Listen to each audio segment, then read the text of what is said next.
What is poppin', YouTube? What is good? What is Gucci? What is happening, party people? I'm Shampoo. You guys are the shampooers. Put your spirit tech belts on and get ready for the download. Whoop! So, today is gonna be very exciting. This post is gonna be amazing. It's gonna be funny. It's gonna be witty. It's gonna be knowledgeable. It's gonna be everything you wanted and a little bit more, right? So, today I wanna talk about sexuals. I wanna talk about sexual desire and what it means, like spiritually and physically and pleasurably, right? So let's talk about what it is first.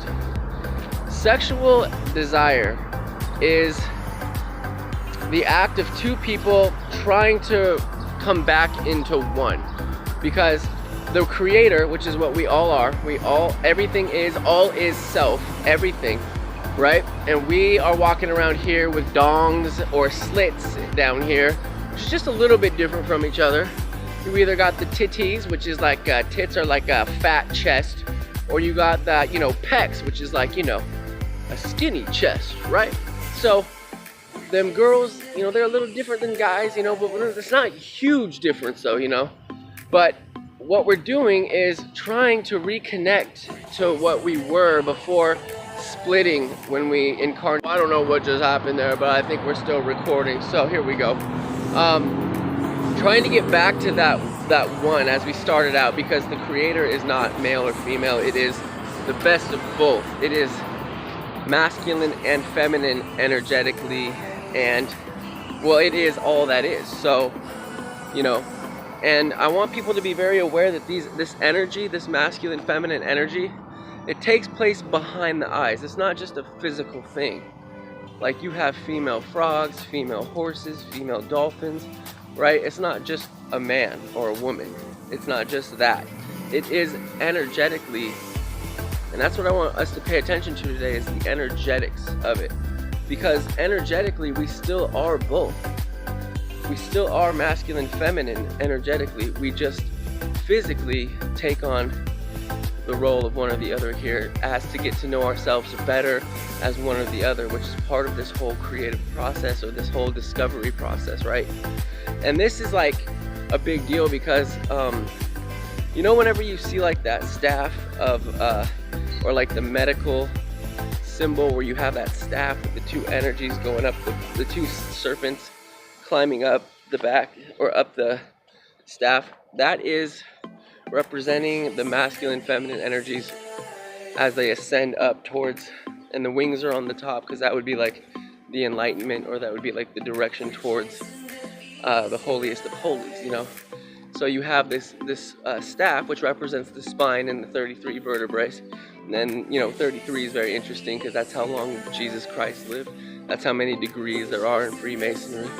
33 is a very interesting number, and that's how many spinal vertebrae we have. So these two serpents coming up the spine represent the two energies, or the kundalini, rising up the spine. As you have this life force energy, or this sexual energy, which is the most powerful energy on the planet, period. It's what makes everything go round and round, and it's what makes you want to be a better person and attract that partner and get married. And it says in the Bible, in Adam and Eve, it says in Eden that the creator took the rib from Adam and made Eve, right? But this is very important because it's telling us right there that Eve was part of Adam, right? Eve was already part of Adam, so they were both one. He was hermaphrodite, or what would you say, androgynous. So both were already physically and energetically, Adam was a man and a woman until the rib was taken, and so that's where you have that split taking place. And what's important here is that we remember that we are whole. We have everything inside of us energetically, as far as being masculine and feminine. that desire to come together with the opposite sex is driven from because we do kind of, energetically take on the other side also. I mean, I'm not saying that just physically you're a man or a woman, but I'm saying energetically you're both, but physically you're one, and some of, the energetics you're going to take on are going to be a little more polarized. But what I'm trying to get across to people is that you already are both. You are both, and that's important, because when you can really embody that and really take that into full consideration, you're no longer searching or seeking something that you're missing, right? You're not missing anything. So when you see the opposite sex, you can just look at that as a reflection of yourself, because all is self. You are everybody. Everybody has the same awareness. Everybody is the same one source, the one awareness, just wearing a costume, experiencing itself through the filters of that person, right? And nobody is going to know anybody like you know them, or know any experience like you know it. So you literally are experiencing this whole entire reality through your own eyes, and no one sees it the same. So I guess you could say that makes it very unique to you. So it really is all you. All the people that you see are just you, imagining, creating them, just like in a dream. All the people that are there, you're creating with your imagination. So this is important, because when you can really understand that, no longer do you start, for me at least, you start looking at the other sex differently, as more of somebody that you already are, instead of something you're missing. And sex is a great idea, but the practice of it is never going to make you and that person one, literally, right? And just like animals, like, they don't think about sex all the time. They're more like, hey, we're just doing our thing, and then, when that time of year comes, they get like horny and heat or whatever, and they have intercourse, to prolong the species, to keep their species going. And that's kind of how it's supposed to be with us. Sex isn't supposed to be up on this pedestal, nor is it supposed to be something like down to just forget about. It's just something that should be balanced and looked at for what it is, and not decorated or thought up to be this huge thing. Because once sex comes out of the body and into the mind, that's where you get the perversion of it, or the promiscuity, or the, this is where all the, am I good enough, or, self-confidence issues, or whatever it is that you have, because you're not physically with somebody, or you're physically with too many people. And what I'm trying to get at here is, if you can find a way to stop just busting all sorts of nuts all the time. I mean, the sexual life energy is the power bomb right here. This is the shit. And this is one thing that I've yet to conquer, which is being able to not have an orgasm for a long amount of time. Theoretically, you shouldn't even be spilling your seed unless you're trying to reproduce, honestly. Any fighter or athlete, even a comedian, whatever, they will straight up get to the point of orgasm and then just stop. And any master at this can find a way to meditate and channel that energy into other parts, or into other aspects of the body, instead of just spilling it out, because it's a really powerful energy. And I don't think there's many of us, at least guys, that can say that we haven't had an orgasm in even 30 days. I mean, but imagine if you could take that energy and harness it, that energy that makes you want to go to the gym, that makes you want to run, that makes you want to diet, that makes you want to do everything to become your best version. Imagine you could just harness that. And as you do this, you start to raise the Kundalini up the spine physically. You start to raise that Kundalini up the spine into the holiest of holies. And every time somebody, goes into this mindlessly, thinking that they need to have sex with somebody else because whatever reason, they're literally giving in and buying into and saying that they don't believe that they are both, because they are the creator. You are the creator. You are both energies. You are masculine, feminine. You come from a man and the woman. And it says in the Bible, when these two marry, They come together as one flesh, right? Which is interesting because that's what we are. We are one flesh of a man and a woman. And I'm not saying that you should never have sex, but I'm saying you should really be careful and cautious about the orgasm, and come to find out, experiment a little bit, see what you can do without just having an orgasm. You can still have sex and you can still come to these seriously, pleasurable moments without actually spilling the seed, without actually having the orgasm. Take that energy and let it run up your spine, let it come up and let that Kundalini activate. And I haven't done it yet, but I 100% believe that it's true and it can be done. And I believe this is what Jesus Christ was. He is and was and represents Kundalini. And this is why you always see the two serpents coming up the staff, because it's the two energies rising up the spine. And Eden literally is not a place, but it's a state of mind that you can get into when you start cutting the dualities away. When you stop thinking of everything and believing it and taking it at its dualistic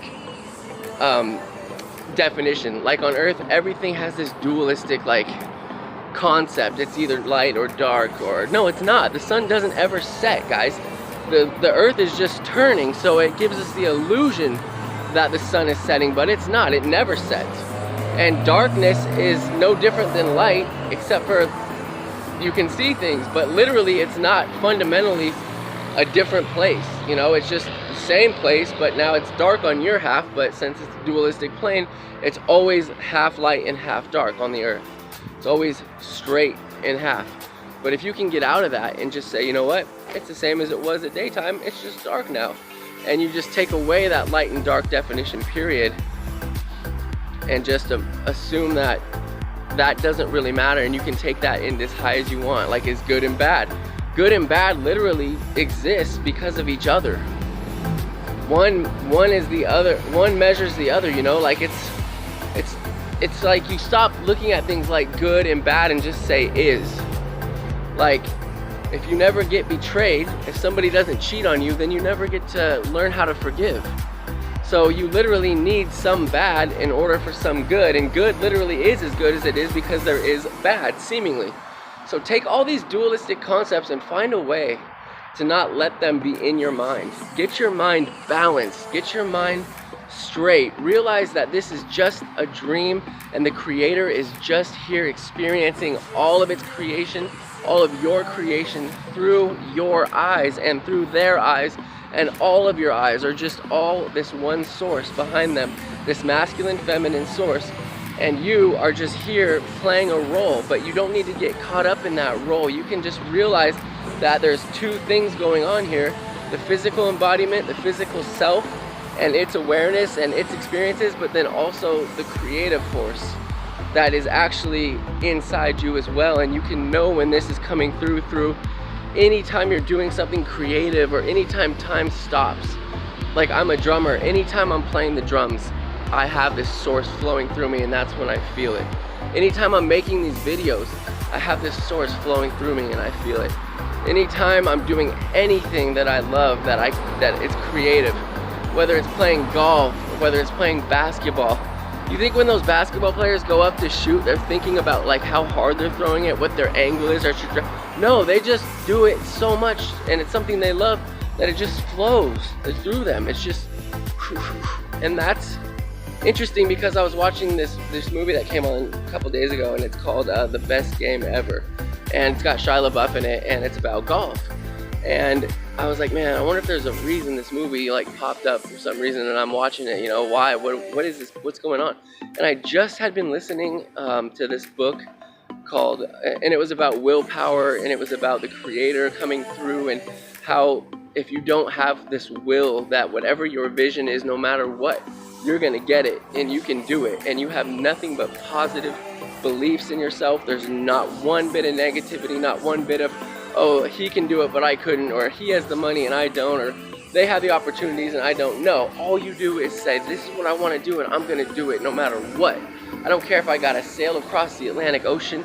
I don't care if I have to bring an army of men. I don't care what it is. I'm going to do it. And that willpower is the difference between the guy who people bow to and the guy that people don't. Because When you become God realized and self-aware, that confidence becomes so great because you no longer have enemies or fear, because you realize all is self, and you realize how not important and important this physical body is. It no longer becomes just you. You don't identify with the physical body so much when you take on this all is self, and that there's an awareness to you. Like when you're in a dream, you have no fear. You're not worried about dying. You're not worried about any of that. And that's how it becomes here. Your fear just completely goes away because you know that every single moment you're in control of, and you're being guided through your feelings and emotions and heart, and that it's almost like that knowing that you know that you know. It's like an essence. And as you become more aware of this presence that's been there your whole entire life, you didn't have to pay it or train it. It's just like a voice that doesn't speak through words, but speaks through knowing. Speaks through that you just went that direction instead of that direction because you just had a feeling and it worked out, right? Through this knowing that you just know that person's lying to you when they're talking to you. You just know it. There's no words or nothing. It's just, it speaks through like your nerves. It speaks through your heart. It speaks through just this essence of complete knowledge, not words by any means. And if you can tap into this and get out of this dualistic idea of everything being good or bad or right or wrong, and just let it be and make peace with what is, and get in control of your mind. Find out where every single thought and desire is rooted and where it's coming from. Get in touch with your heart and your emotions and your real intention for doing anything that you do. Don't leave one single thought or one single idea unturned. Don't leave a single ounce of space unexplored in your mind, because you need to become a master of thought, a master of self-control, a master of letting go of all this rambling in your head, letting go of all these ideas that keep coming in that don't really mean anything, like I wonder how traffic's gonna be, or I wonder what I'm gonna have for dinner. Oh, just all this stuff that just comes into your head and it doesn't really serve you. Because to have this willpower and to have this vision, you need to constantly be focused on it. Write it down every day. Don't forget it, and remember that you're gonna be guided through your heart at every single moment to get to that vision. And the sex thing is something I'm taking on right now because I want to see what happens if I don't release that energy, if I just let it build and rise, but I don't succumb to that animalistic nature of needing to constantly expel that seed, and getting it out of my mind and letting it go back into the body, and just being that one essence that just is and doesn't need anything, right? So anyway, guys, I hope someone got something out of this. I know I let these talks, I don't take 2 or 3, or I just do 1 and I let it flow. And when it's flowing, it's good and it works. And I can't really take all the credit for it because it's kind of something that just happens as I go. It just kind of unfolds. And sometimes it's really good, people will understand it. And sometimes maybe just 1 or 2 people understand it. But whatever it is, it's always something that somebody might have needed to hear, because it is me and it is you, this invisible, infinite awareness, and it knows exactly what you needed to hear, and it can come right through me to be the one that tells it, right? Anyway, I'm Shampoo. You guys are the Shampoos. Have a great evening. I'm out. As for the activity vlog, I'm taking today off. I'm sore as F. I've gone at least 3 to 5 miles every single day for the last like 4 days. And I've been taking rocks to do curls, and I've been doing push-ups, and just, you know, when you get in tune with your body and you've been doing it for a while, you know, you don't really even need a gym anymore. You know exactly what movements you need to do and how to get resistance to that. And I'm just a sore dude right now, and every once in a while you gotta have that balance. You gotta know when to take a break. And my body's telling me today, you know, it's time to take a break and heal a little bit and get back at it tomorrow. But I can't tell you guys how great it feels to be in good shape and be healthy and just have your body in tune with your mind, and have your mind in tune with your body, and it all just looking good and feeling good, and everybody notices it and they get inspired, and it's just all good.